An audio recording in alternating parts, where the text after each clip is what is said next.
Human Rights Watch tiene información que sustente que existen este tipo de prácticas dentro del ejército colombiano bajo el gobierno del presidente Iván Duque? A ver, los documentos que nosotros conocemos. El primero es la directiva que finalmente el jefe del ejército ordenó retirar. Esa directiva es una directiva muy curiosa porque los generales deben llenar en un casillero la suma de las bajas y de las capturas del año anterior, del año pasado.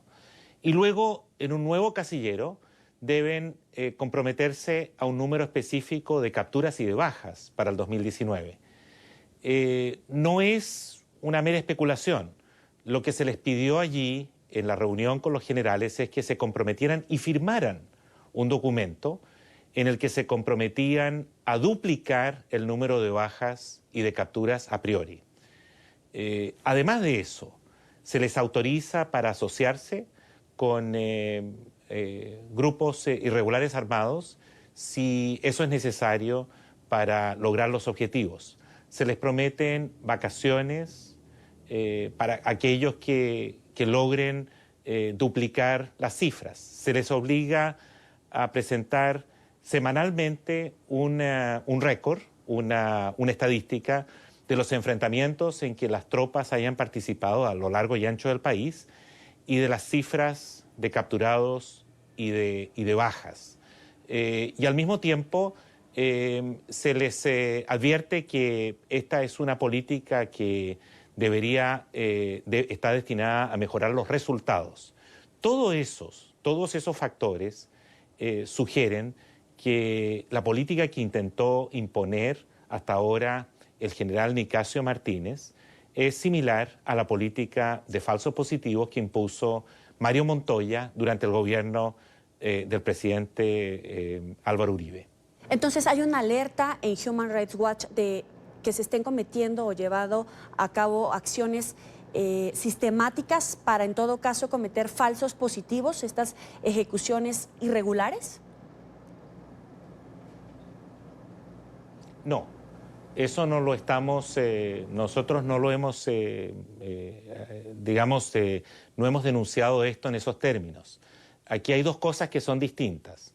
Una es una nueva política de seguridad que la actual cúpula militar, encabezada por el general Nicasio Martínez, ha implementado, ha ordenado, ha instruido que todas las brigadas y batallones del ejército a lo largo y ancho del país lleven a cabo.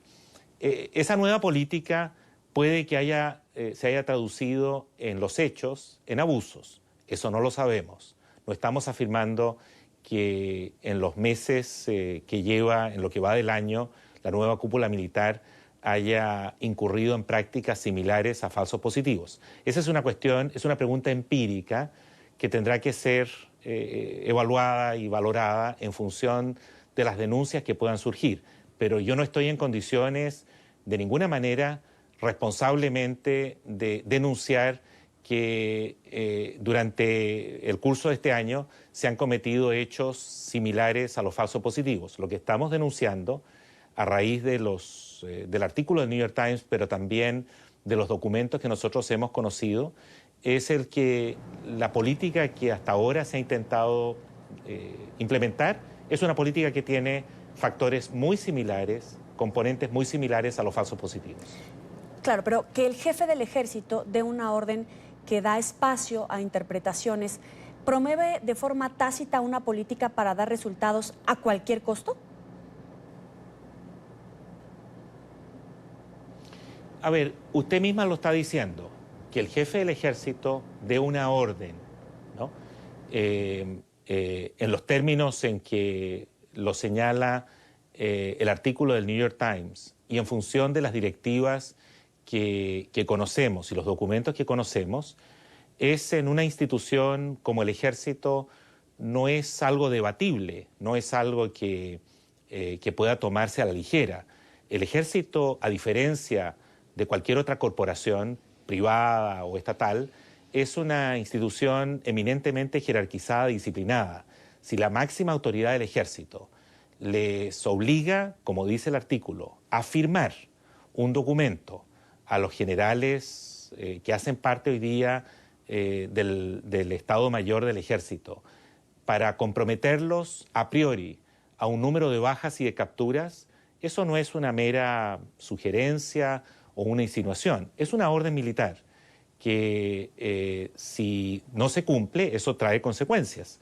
De tal modo que me parece que es muy importante hacer la diferencia, que ello se haya traducido en abusos en la práctica, no lo sabemos, pero sí me parece que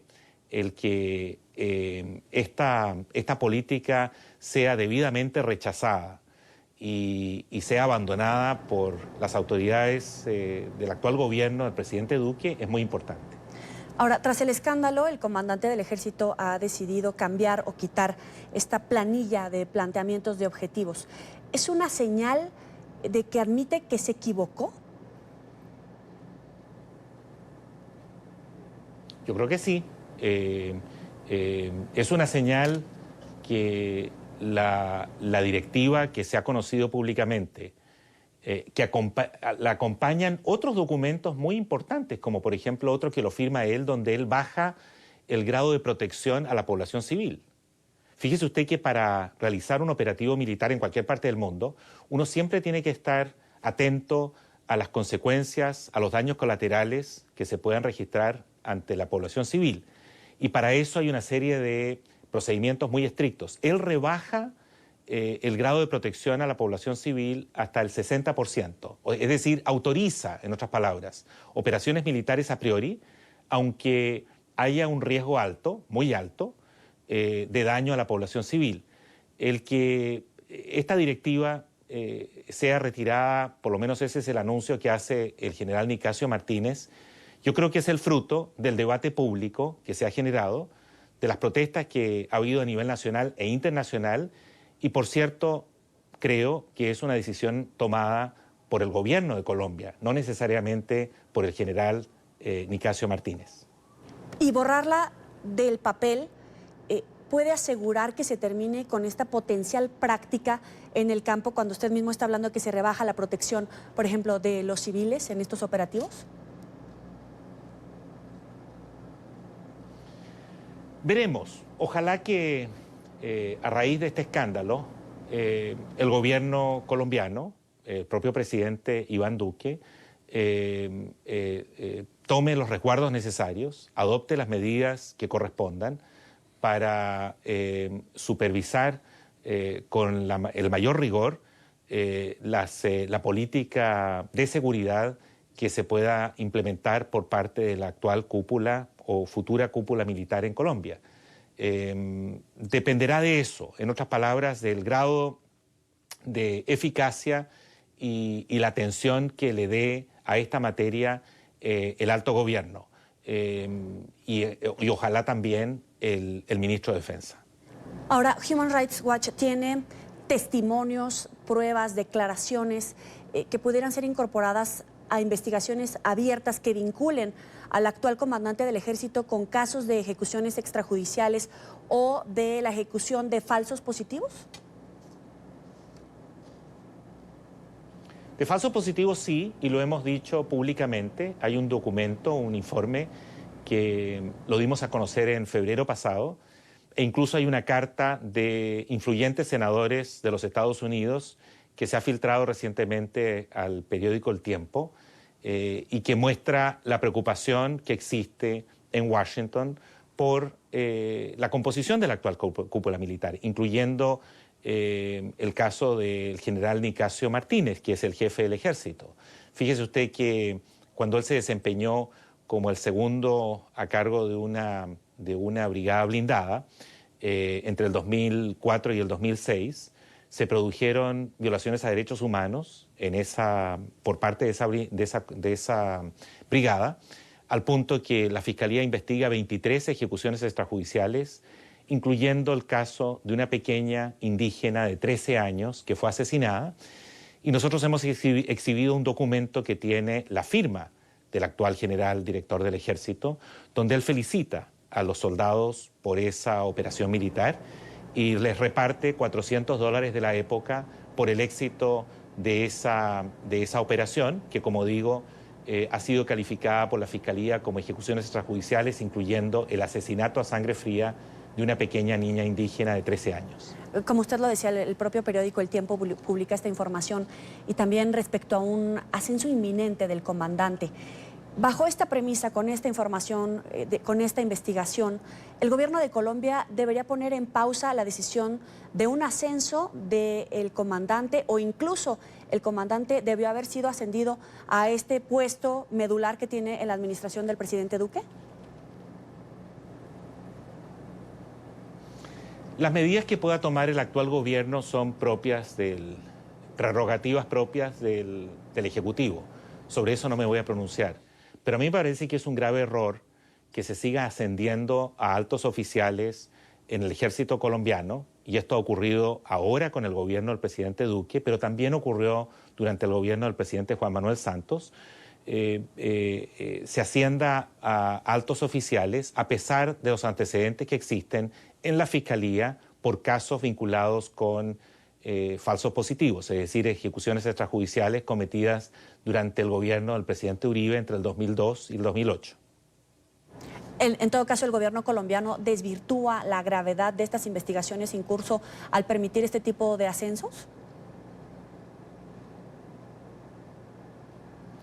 Me parece que el gobierno, las autoridades de Colombia, insisto, tanto durante el gobierno anterior como el actual gobierno, y también, por cierto, los miembros del Poder Legislativo, es decir, en el Congreso, no toman en consideración, no le dan la seriedad y el rigor necesario a la información que existe por los antecedentes penales, por investigaciones abiertas de altos coroneles, es decir, altos oficiales que son promovidos regularmente a los cargos más altos. El argumento que se da es que no han sido hasta ahora condenados o que no han sido acusados formalmente. Eso es cierto, porque lamentablemente la Fiscalía ha mantenido un doble estándar en esta materia. A quienes condena por falsos positivos son soldados y también son oficiales de rango medio, y uno que otro teniente coronel y coronel han sido condenados por falsos positivos. Pero hay alrededor de 26 generales, la gran mayoría en retiro, otros en ejercicio activo, como el propio general director del Ejército, que tienen antecedentes en estas materias y donde hay investigaciones abiertas o hay incluso soldados cumpliendo condenas en las prisiones, pero los que comandaron las brigadas en su época, en el 2005, por ejemplo, o 2004, durante esos años, no han sido hasta ahora ni siquiera en la gran mayoría de los casos interrogados y no han rendido cuentas por estos hechos. Pero el comandante Nicasio debería dar un paso al costado en medio de todas estas investigaciones, de esta rectificación que hace a este planteamiento de las planillas de los objetivos. Esa es una pregunta que le corresponde formular por ejemplo, al ministro de la Defensa, al señor Botero, o al propio gobierno, al presidente Duque. No es una pregunta que yo pueda responder. ¿El Estado colombiano, en todo caso, ha aprendido las lecciones del pasado sobre los falsos positivos?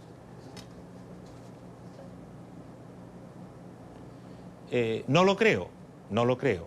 Y en parte el problema es la impunidad de la que gozan las máximas autoridades del ejército actual, así como ocurrió en el pasado. No todos, sin duda que no me estoy refiriendo a todos los generales, a todos los coroneles, sino que aquellos que han tenido antecedentes en falsos positivos y sin perjuicio han seguido adelante, sin perjuicio de ello han avanzado en sus carreras y han sido ascendidos.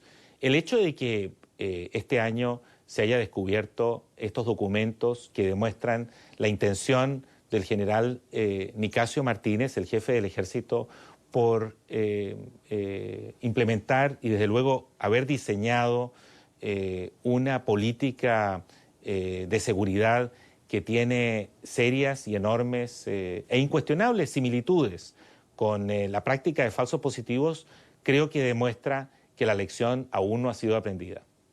Le agradezco a José Miguel Vivanco, director de la División de las Américas de Human Rights Watch, por estos minutos para la tarde de NTN 24. Muchísimas gracias, un placer estar con la tarde. Hasta luego.